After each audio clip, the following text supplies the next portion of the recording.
Mhm.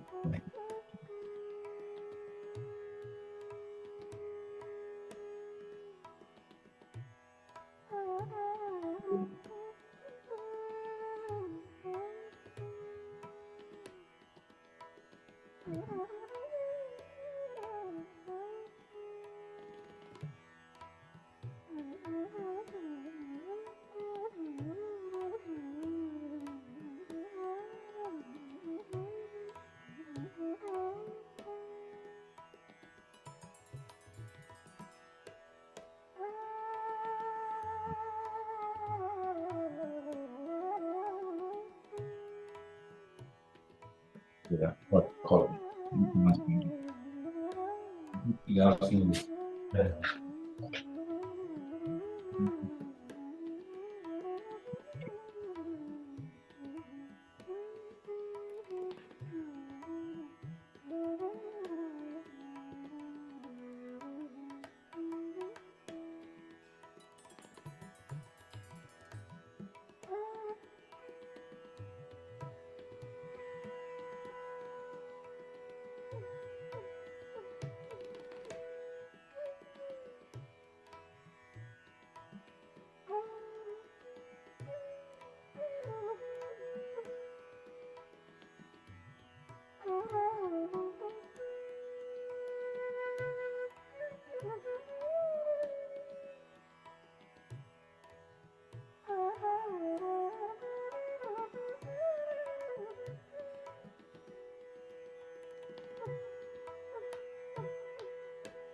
Hi everyone, welcome back to another Learn to Meditate session. I'm Anjani, I'm hosting again this week, and I'm joined again by the lovely Anasuya.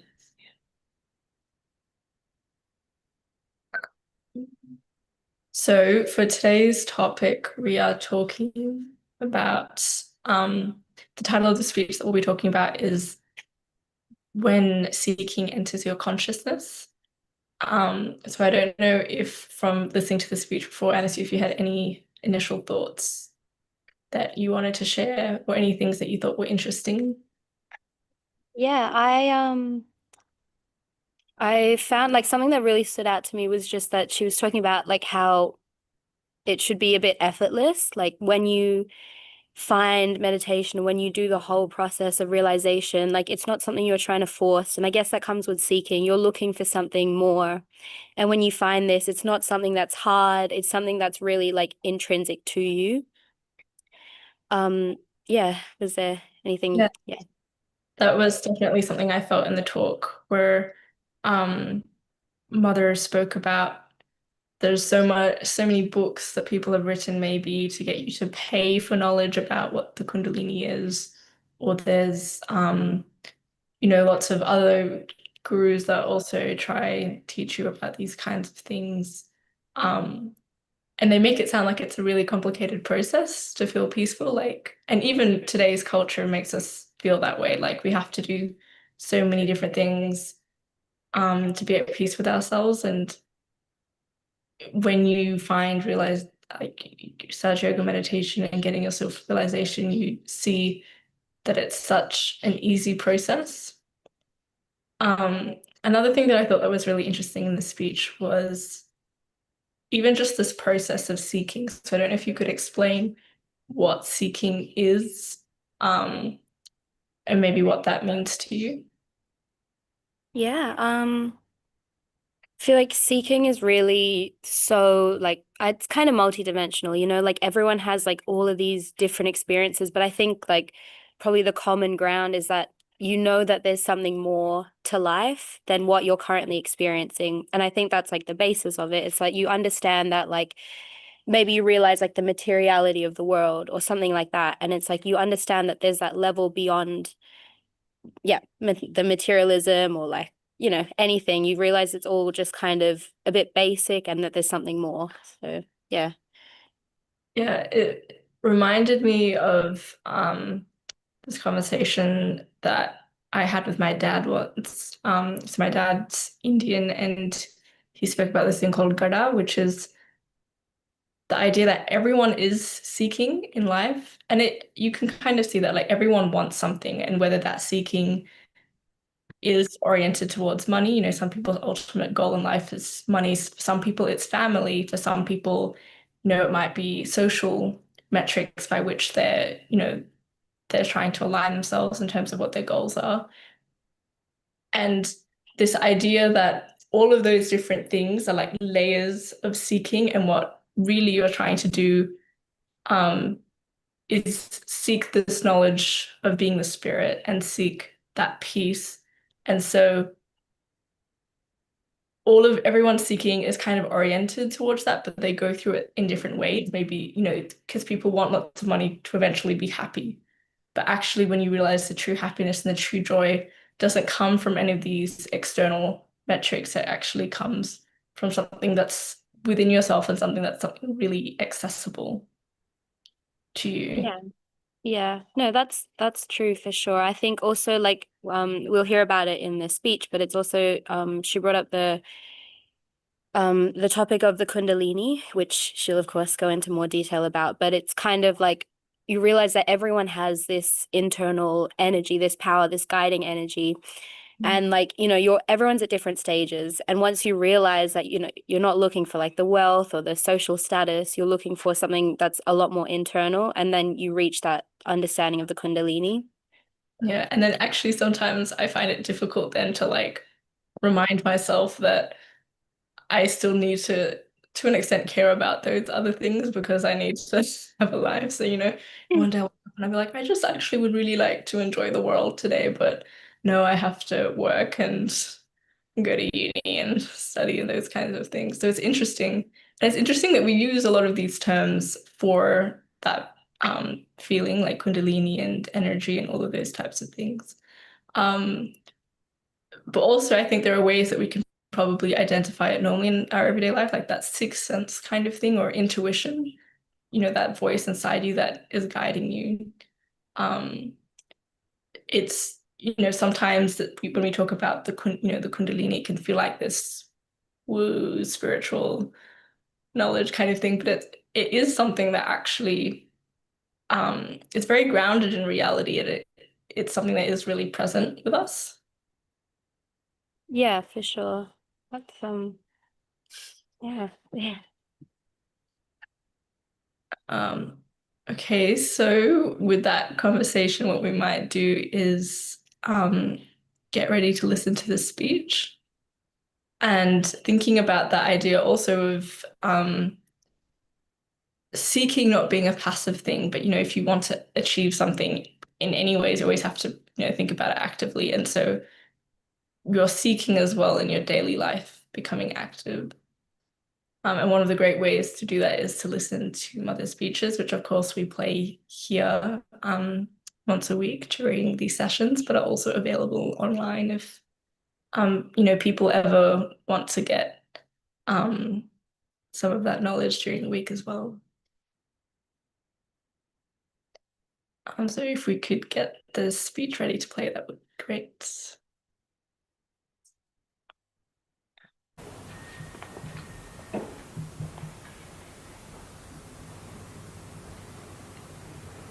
Now we have people here who are, I believe, are seekers of truth. They are really seeking the truth. And we are not to be identified or should have any fixations about anything whatsoever. Even what I say,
and it has to happen. It's a happening. Now we don't understand the meaning of happening also. That's our trouble. First we should realize what should we expect to happen. I mean, nobody says that. But I would explain to you what should we expect to happen to us. What are we seeking is first problem. We are seeking, first of all, because whatever we have as a human awareness, we are not satisfied. We don't think we have reached our absolute point. In the unconscious, you feel that. That's why you are seeking. You are aware of it. But it's not in your awareness. And that's why you are seeking. Now for people who are seeking, they have to realize that whatever you are seeking is something that should happen in your awareness. Do you follow my point? For example, you have become a human being. Alright? Now what is greater in you than the animals is? For example, you put an animal in a dirty lake. He doesn't feel the filth or anything. Does he smell anything? A horse can walk through. But the man who is riding the horse would be in difficulty. Like that, you can see so many things that are in our awareness which are not in the awareness of the animal.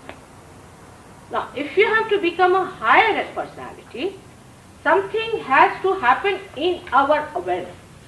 That is one thing we should very honestly admit and understand. Logically come to that point. Not through rationality, but logically.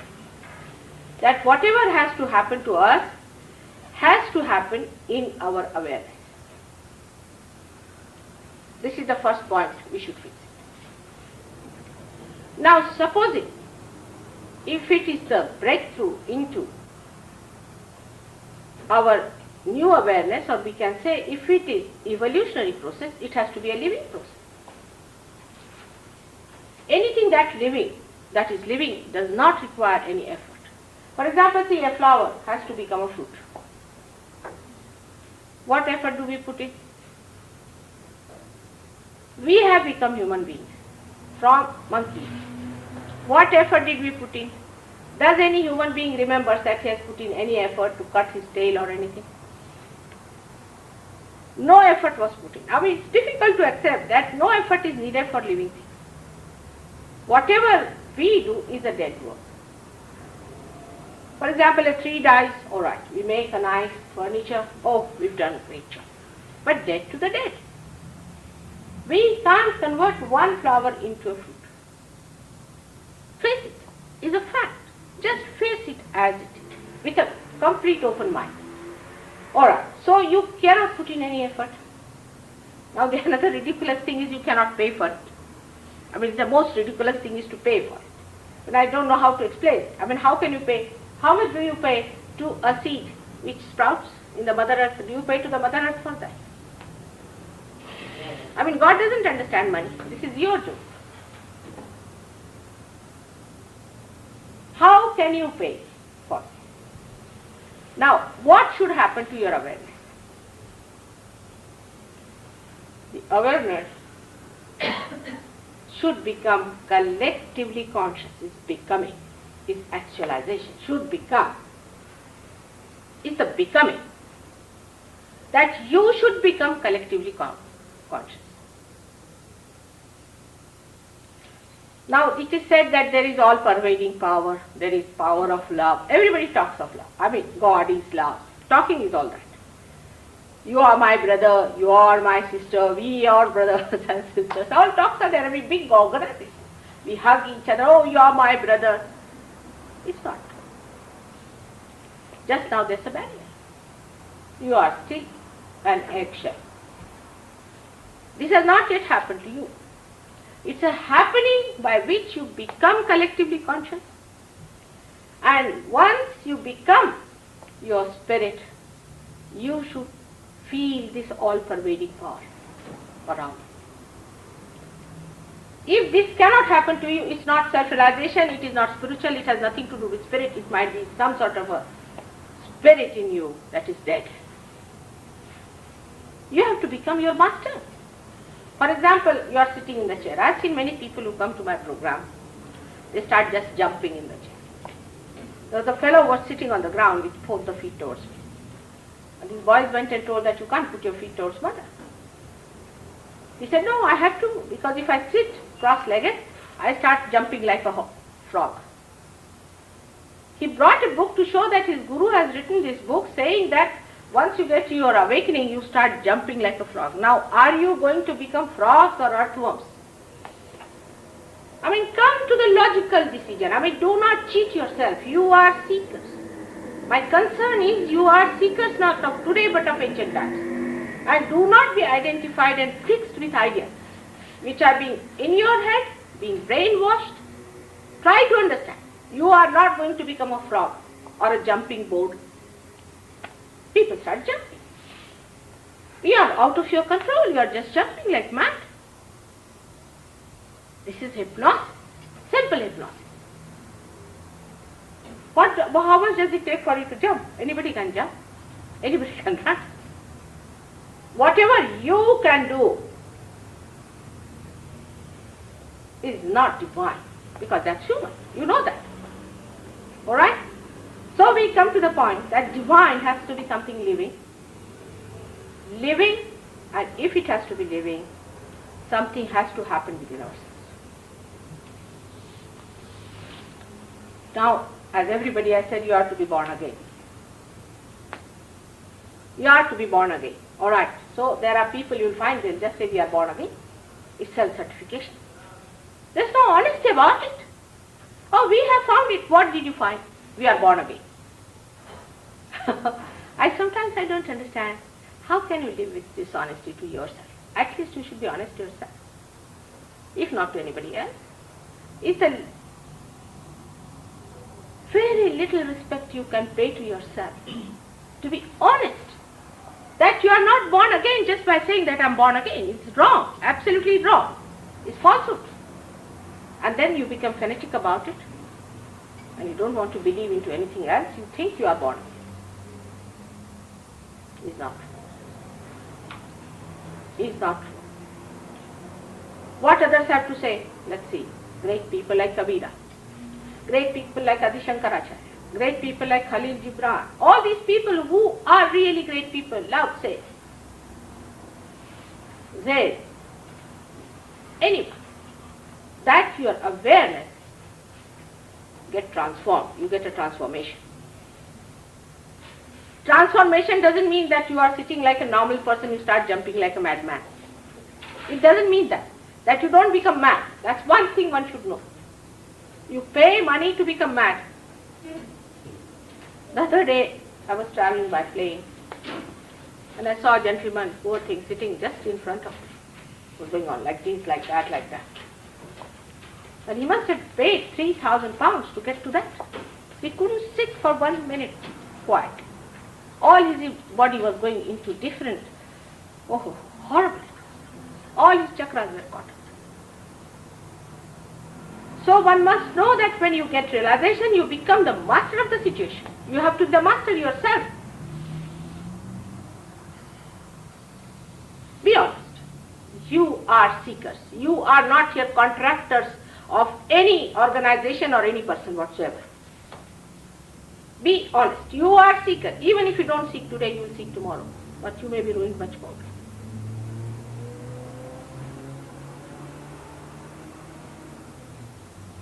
In the name of God, in these modern times, I don't know how many things are selling. Absolutely, there's no end to it. One better than the other. It's a happening that should take place.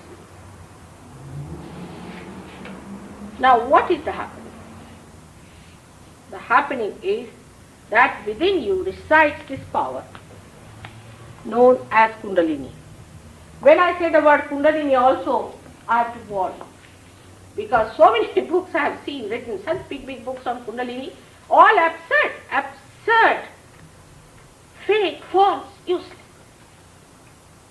That you start getting heat, you start burning yourself, all nonsense. It's not true. Kundalini is your holy mother. She's there waiting for. She's your holy mother. You have forgotten the meaning of the word holiness and the meaning of the word auspiciousness. I mean, I don't know what has gripped you people. This is your holy mother.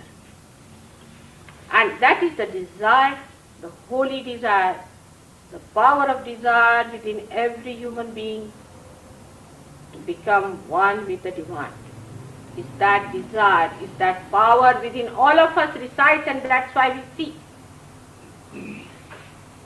That desire is not yet manifested. And if it has not manifested, it is sleeping. That's all. Like we can say, the power of germination in a seed is sleep, because it has not yet manifested. In the same way, this power of desire to become one with reality, one with divine power, is still sleeping. And it is to be awakened. You can see living things like a seed, you cannot pull out its primule and say that I have given its germination, you cannot. It has to be put in the mother earth. If you put it in the mother earth, then only it sprouts by itself, because it feeds the mother earth. This power is so much confused by people, so much confused. As a mother, I would say they were stupid, that's all. They might have seen the deity on the last center, which looks after the sex, and must have confused Kundalini with sex. It is absolute hideous. With sex,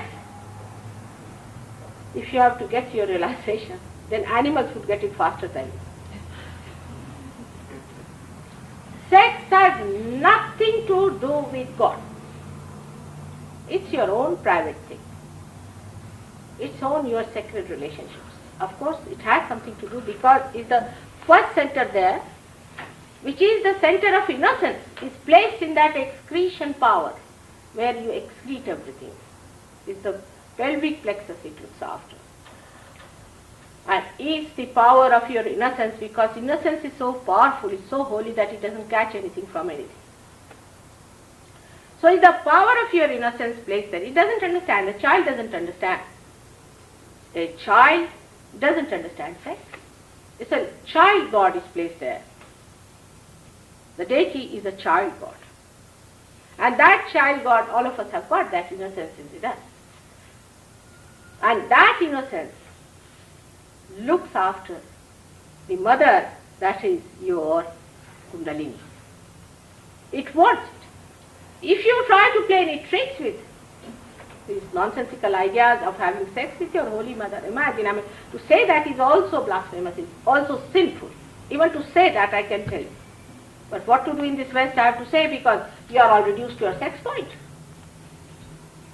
To you sex is so important, I don't understand. It's not necessary to talk about it at all. There's no need to have a teaching on it. In India, people never talk of it, and they are producing more children than anywhere else. It is to be done in a very spontaneous manner, in a proper manner. Now, this has taken up by many people. I don't know what to say that. But one thing I'll say, you had Christ. You can't blame God. He never misled you. Christ came on this earth.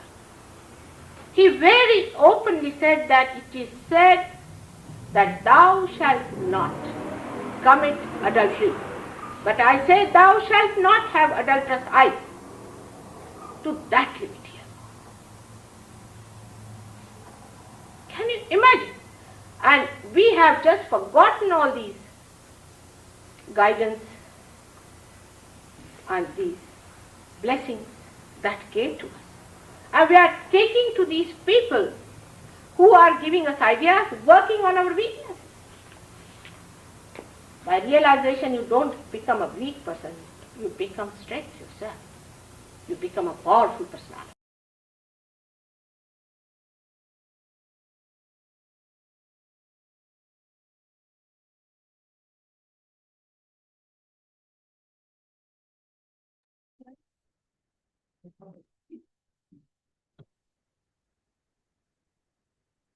So there were some really nice ideas in that speech. I think one of those questions that Mother asked, that why are you seeking? I think that's a nice question for all of us maybe to reflect on this week.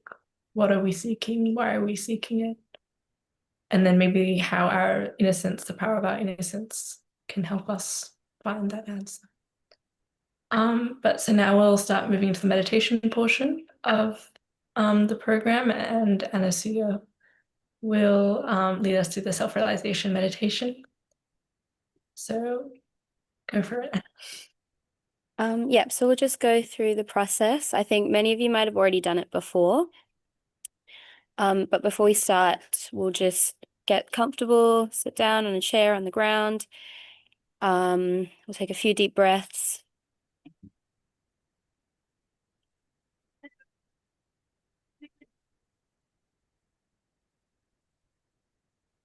And we'll try to keep those hands open with our palms facing up. And if you're comfortable, maybe we can close our eyes as well. So we'll start by bringing our right hand just over our heart, just on the chest on the left side. And we're going to ask a few times, Mother, am I the spirit? Mother, am I the pure spirit?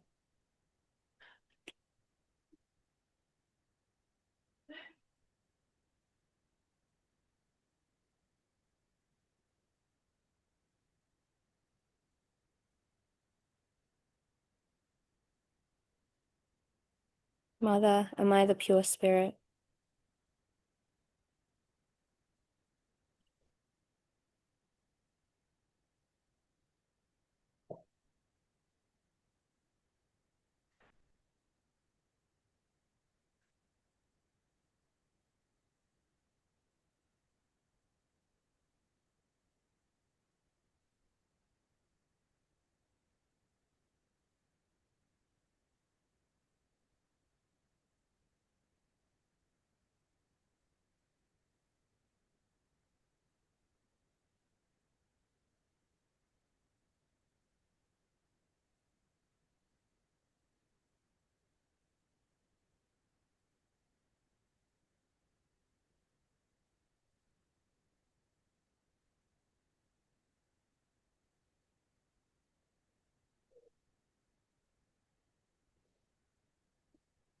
We'll bring that right hand down just to our stomach area on the upper part, on the left-hand side again.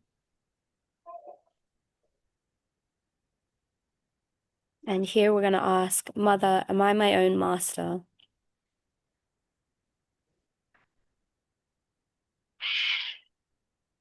Mother, am I my own master?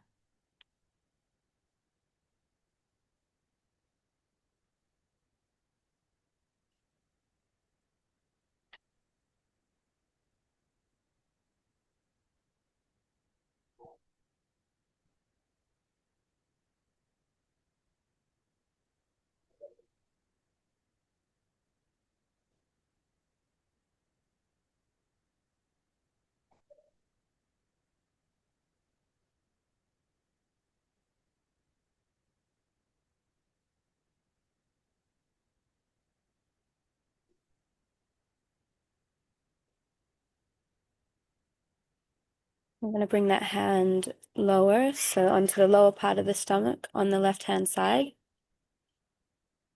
This is the center of true knowledge, something that was talked about over the past few weeks as well.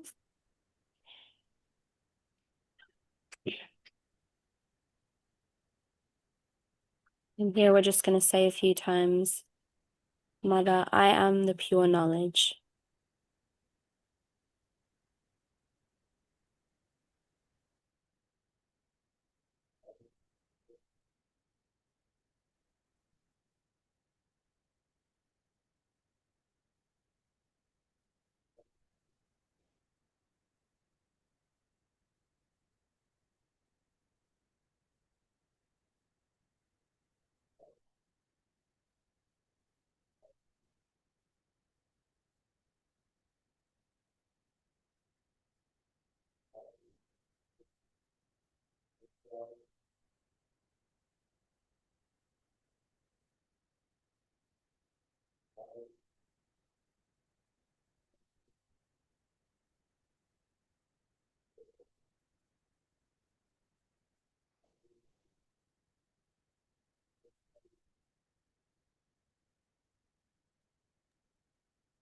And let's bring that right hand back up to the upper part of our stomach on the left-hand side.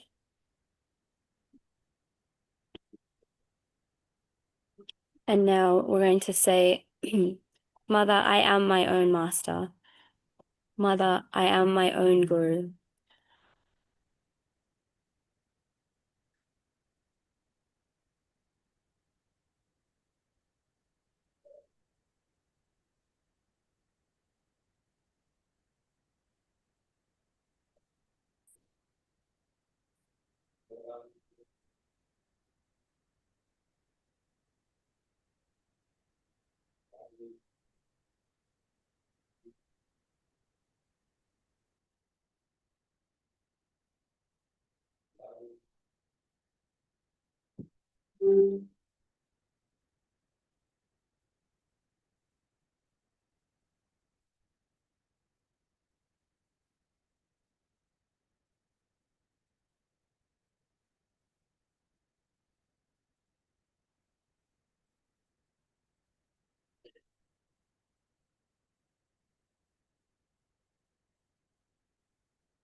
And we'll bring that right hand over our heart again, just that chest area on the left-hand side. And this time we're going to say, Mother, I am the pure spirit.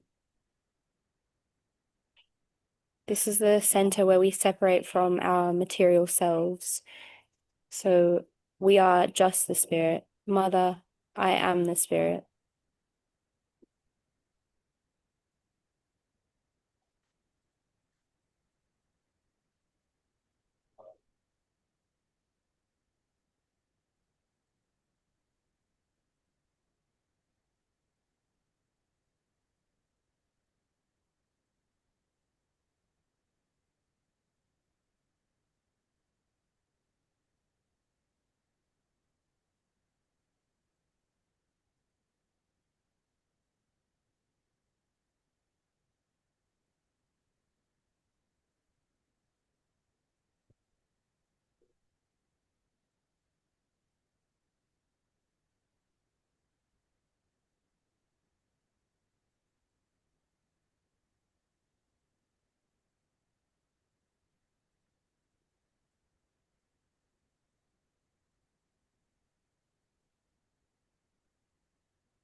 And we'll bring our right hand up just over our shoulder at that point where our neck meets our shoulder, again on the left side.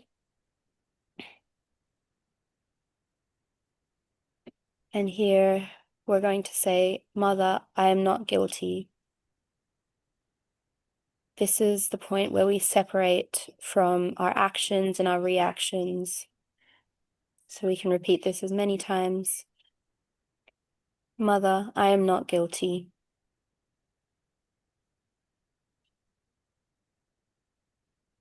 Mother, I am not guilty.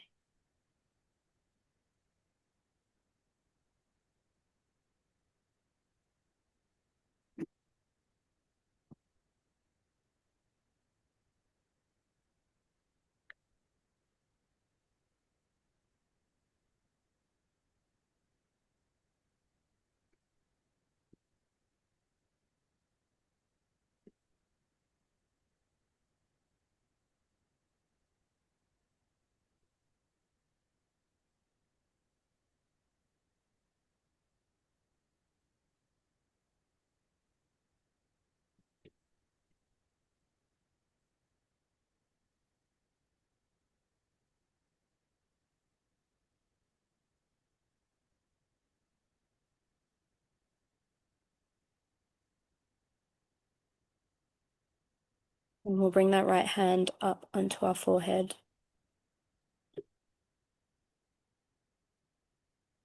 Here we separate ourselves from our grudges and our judgments.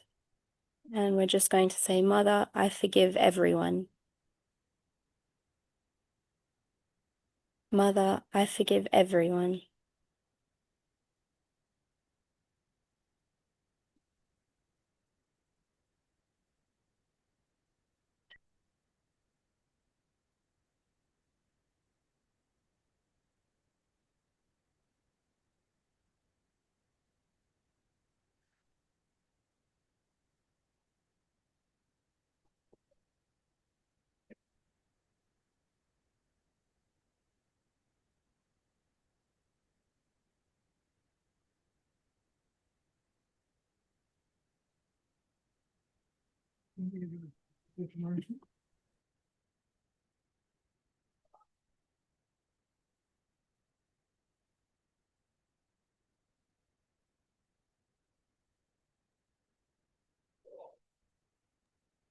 And we'll bring that right hand to the back of our head. We'll just angle our head up a little bit. And here we separate from our past, from all our past actions. And we say, Mother, please forgive me for any mistakes. Again, we can repeat this as many times as we'd like. Mother, please forgive me for my past actions, for my past mistakes.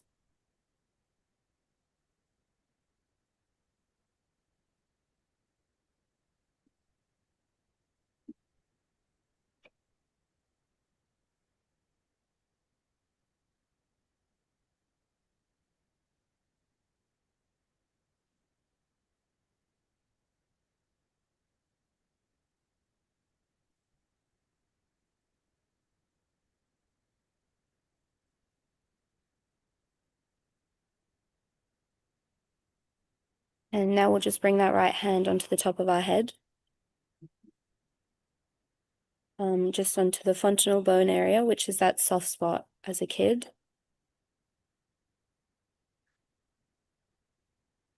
And here we're going to say, Mother, please give me my self-realization.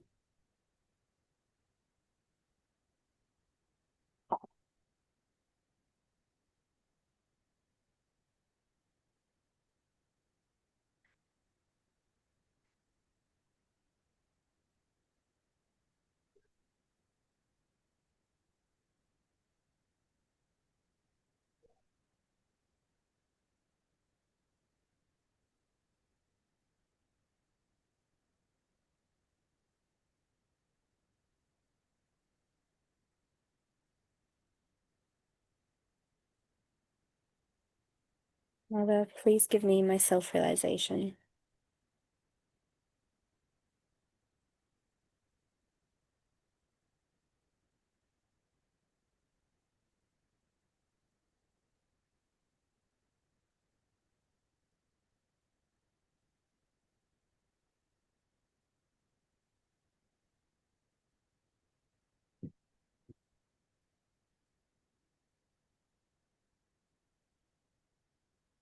And apply a little bit of pressure and rotate that hand. Just clockwise a few times.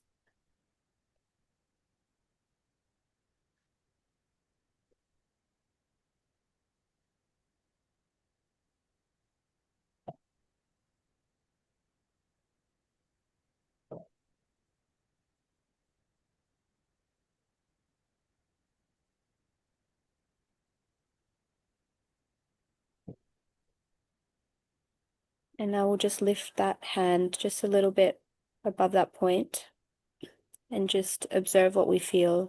Maybe you feel a bit of a cool breeze or a warm breeze. Can move it around a little bit, find that spot.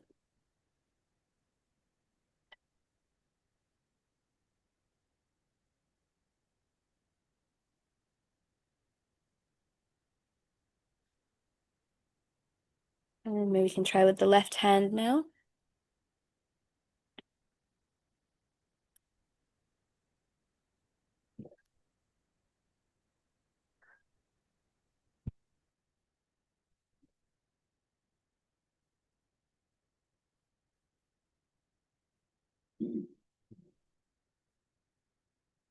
And we can bring that hand back on our lap. Just have a few more seconds of meditation and that calmness.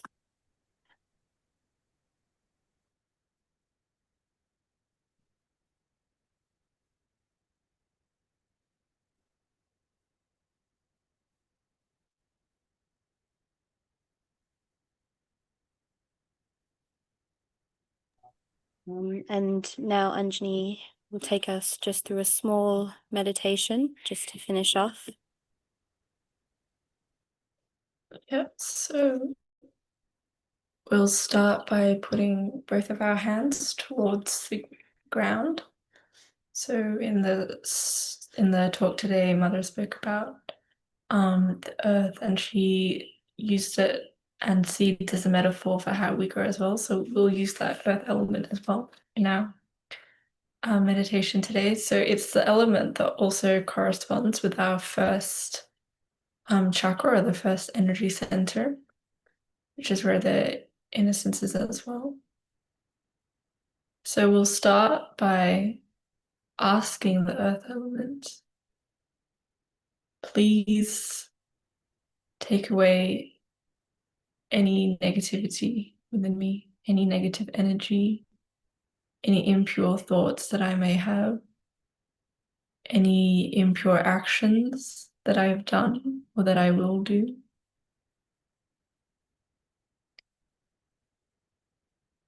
Any energy that's conditioning me or making me act in a particular way, any ego or superego that I may have developed today.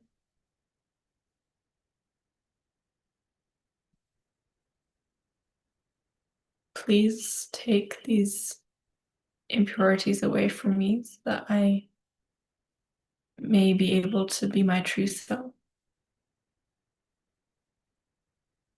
so that I may grow, so that I may evolve to truly being a person who is in the image of God.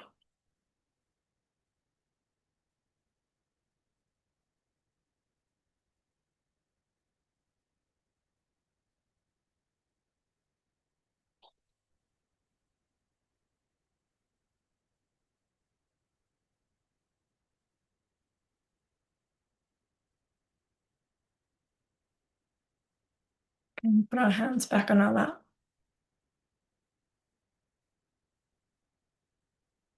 And from the earth element, we raise our attention to that first center that we were talking about before.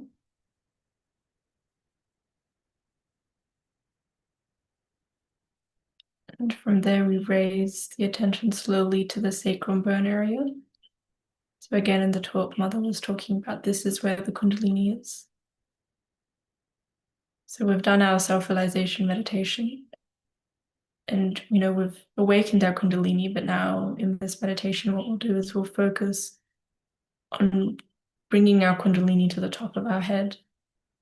And there's a metaphor that, is used in other speeches where when you do your self-realization and self-realization meditation, one strand of your Kundalini goes up. But as you meditate more and you continuously meditate, you bring more of strands up to the top of your head. And so in that way, you strengthen your connection. You just focus on that energy. See if you can feel it within you.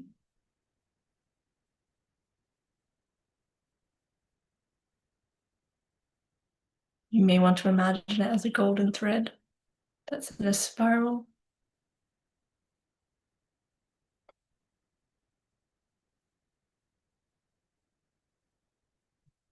And watch as it slowly starts to rise. And that's not necessarily a process that you have to force, but you observe.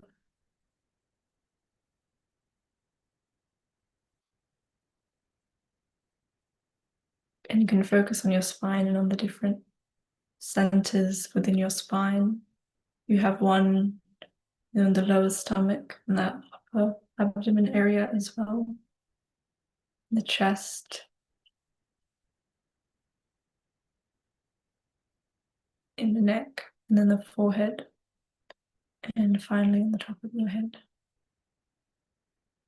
So see if you can watch it rise, and if it stops maybe at a particular center, just observe that.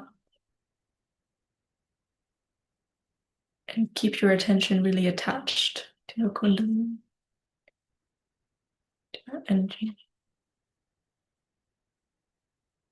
As we do this, I'll just ask if we could have some music, please, Aunt.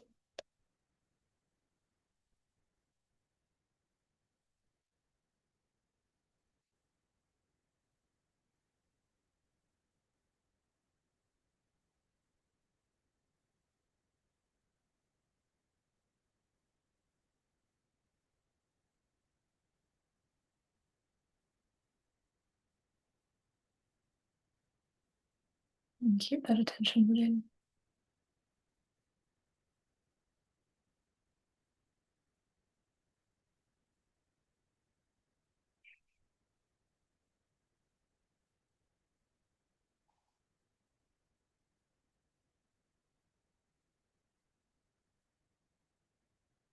Maybe by now you can feel the energy entering your upper abdomen. As it pulls into that plexus. This is the center of peace within us. This is the center of satisfaction.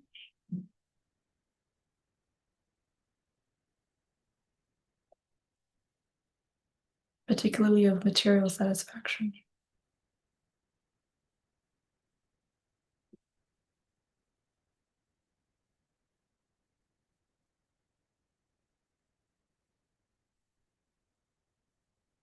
And see if that Kundalini rises slowly, slowly to the chest.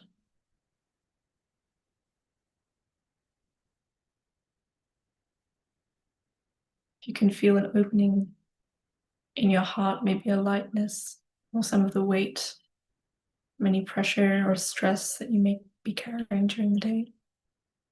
Watch as it slowly fades away as the Kundalini and your attention as well enters the center.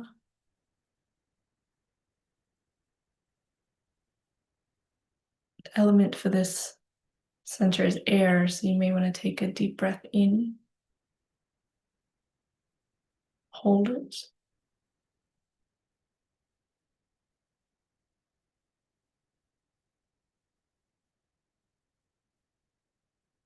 And release.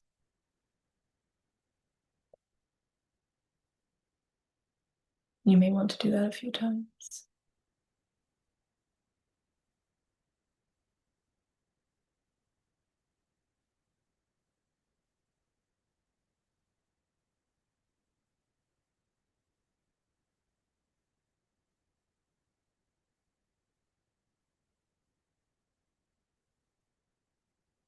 Once the Kundalini enter the fifth center, which is in your neck, the center of speech and communication, diplomacy, of community.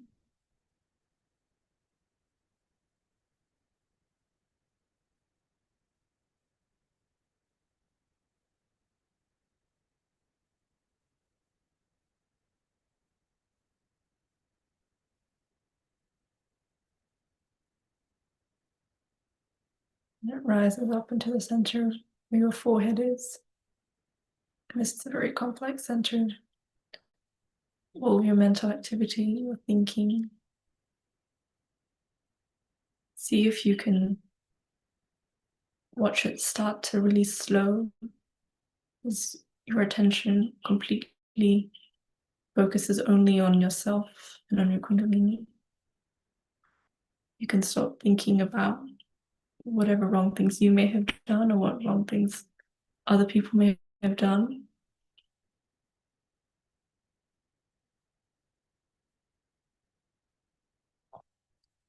And as your thoughts fade, your attention rises higher and it reaches that point in the fontanelle bone area, the seventh center. See if you can feel that connection developing a little bit with the divine. And as you keep staying and your attention stays in your Kundalini, you may even notice your attention rises beyond that seventh center. Because in fact, there are more.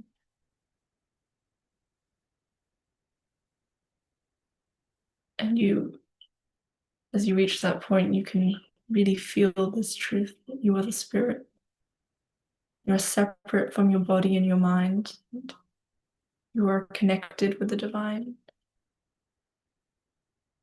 Just stay in this moment of meditation for a few minutes.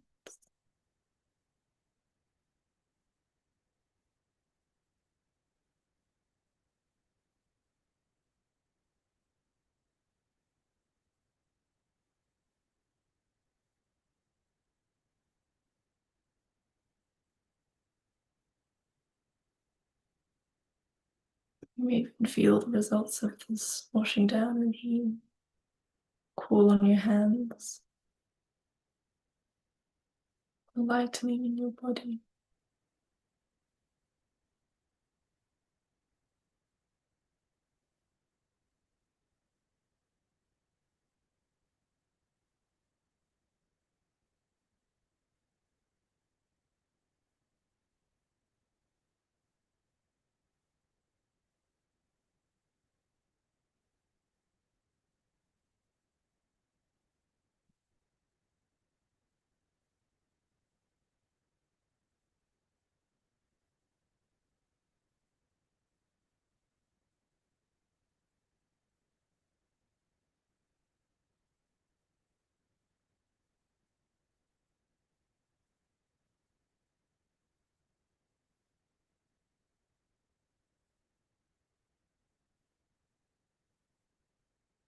We'll try staying in this state even as we might end the sat in the meditation, but see if you can kind of keep yourself in that state. Slowly, slowly open your eyes.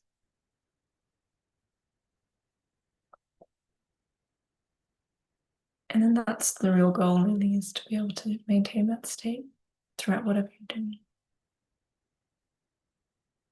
So we're coming now towards the end of our session. Thanks everyone for joining, and we'll hopefully see you again next week and over the long weekend that we have. I think it's a really great opportunity to spend some more time meditating, spend some time reflecting, introspecting, thinking about that question, why are we seeking and what are we seeking?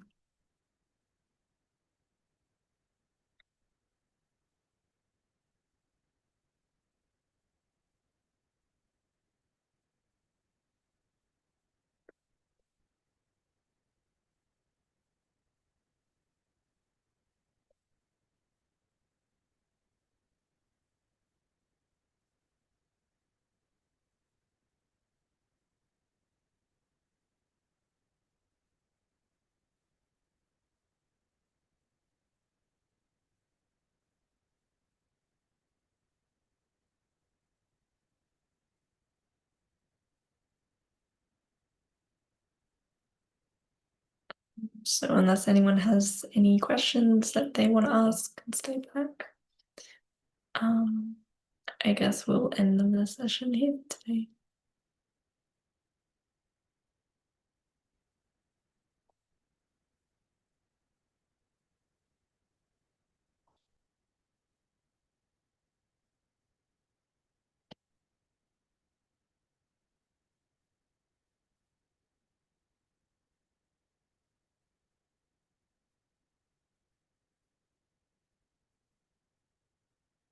Thanks, Anjani and Anasuya. Lovely session, lovely meditation. Thank you so much.